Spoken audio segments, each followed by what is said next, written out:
Hi, I'm Lydia Rackham, and I'm doing books for my candy dish.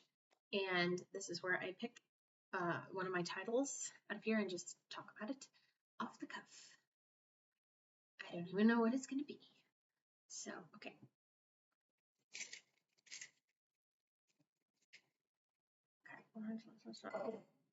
Bauldr'S Tears. I only have 10 minutes. Set a timer for 10 minutes. 10 minutes, counting down. Okay. Bauldr'S Tears. So, everybody knows that I wrote Loki. After What the Room Requires, my most famous things are Loki stories from Marvel. And if you guys are interested in hearing me talk more about those Loki stories, let me know, because I will. I'll talk all day long. In fact, if you have questions about those, since they're old now, ask me questions and I can answer them in the video. That would give me like something more directed to talk about, because there's so many of them and there's so many different angles, and I don't know what you guys are interested in, but just let me know. Anyway, so I thought,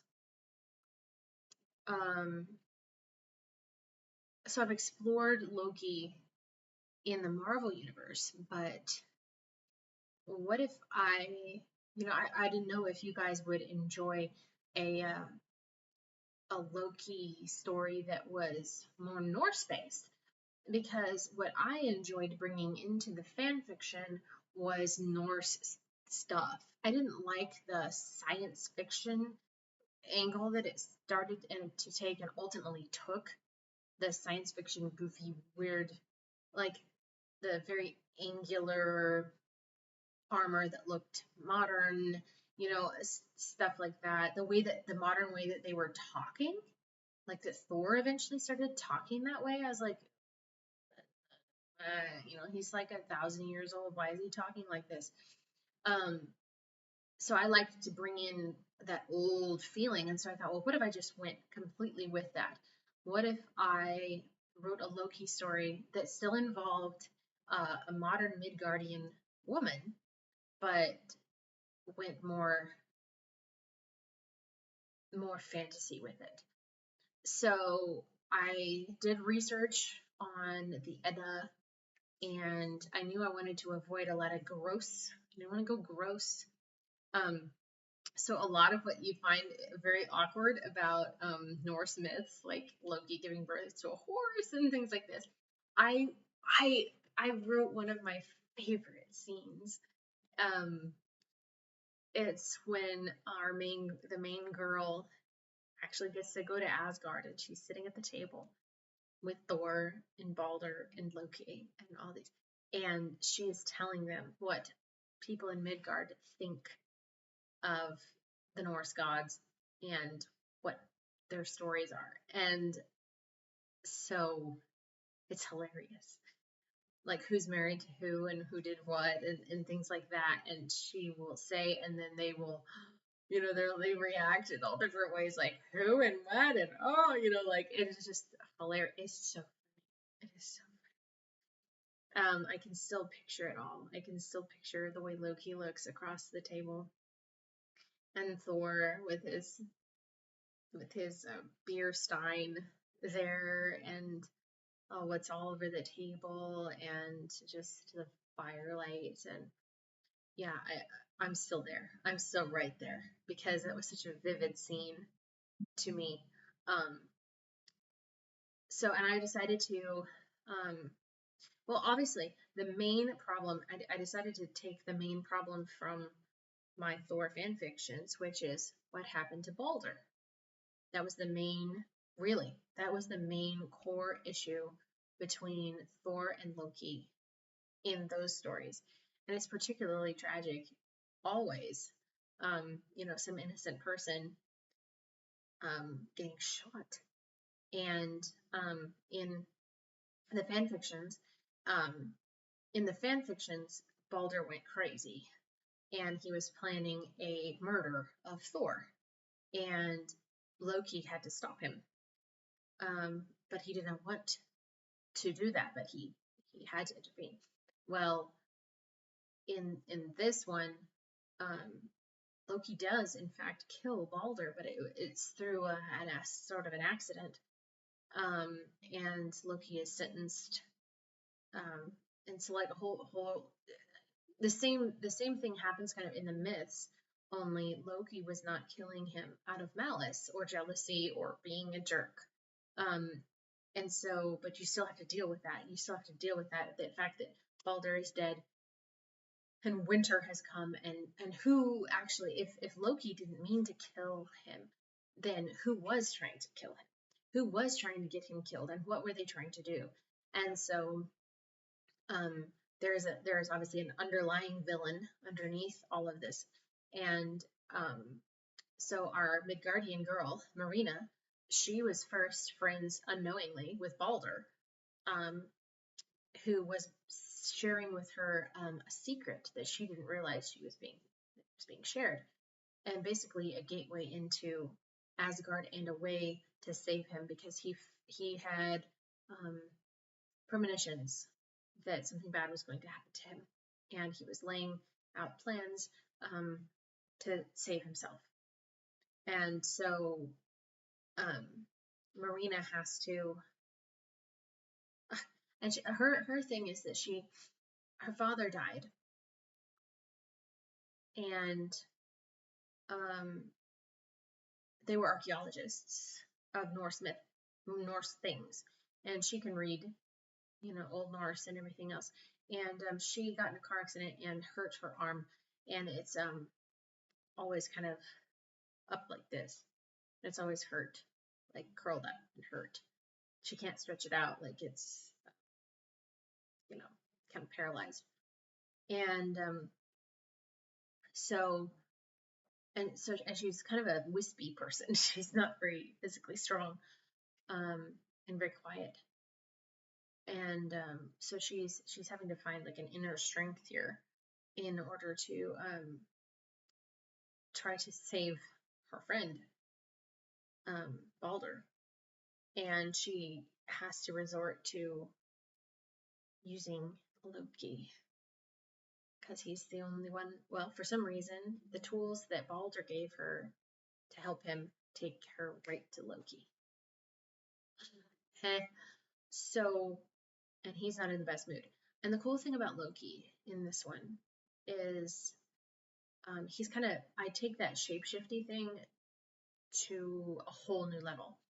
I touch on it a little bit in the fan fictions. Kind of like, like his eyes kind of do different things.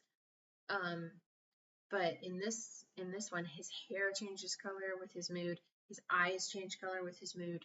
And suddenly, like it's just like this, like his hair when he is happiest, is like a reddish blonde.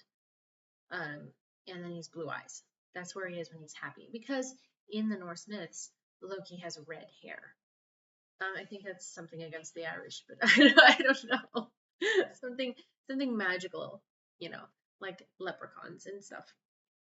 Supposed to have red hair.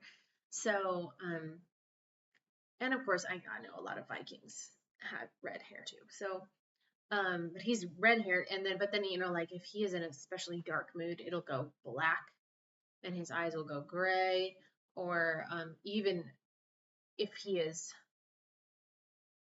furiously, poisonously, viciously fighting, his hair will be black and his eyes will be red.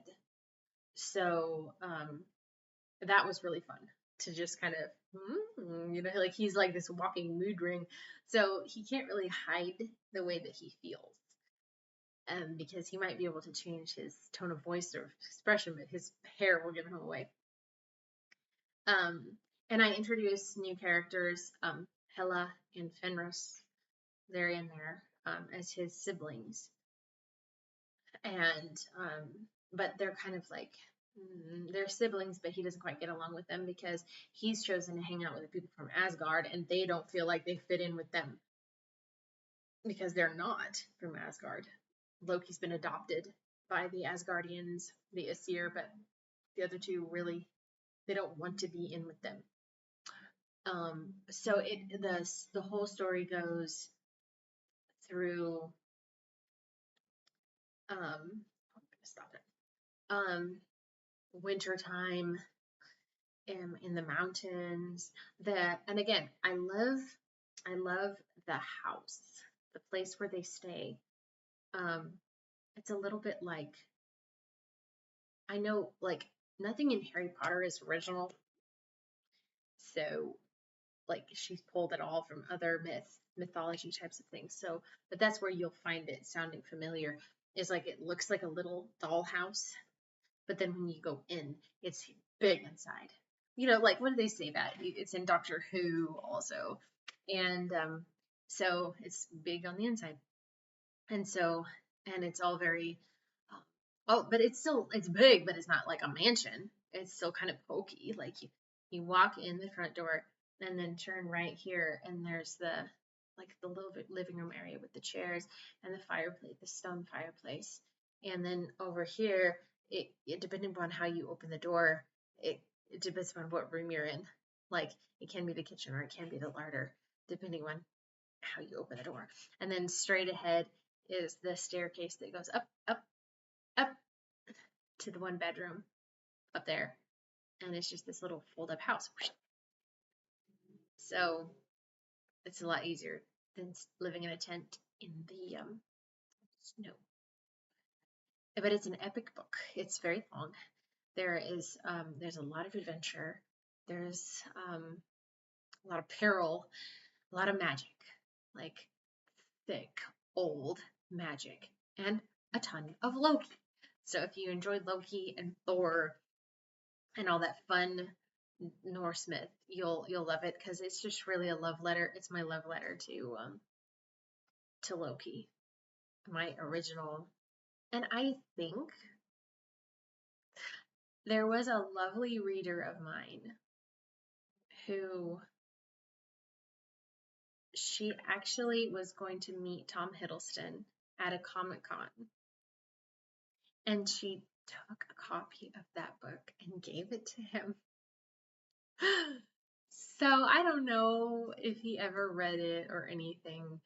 Of course she said that he thanked her and he was very polite. Of course he was. He's a gentleman.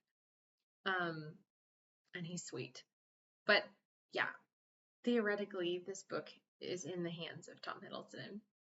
Maybe he'll read it someday when he's old and there's nothing to do and he's retired. Oh yeah, that Loki thing that I did. Yeah. So that's just kind of a cool little thing. But you'll like it.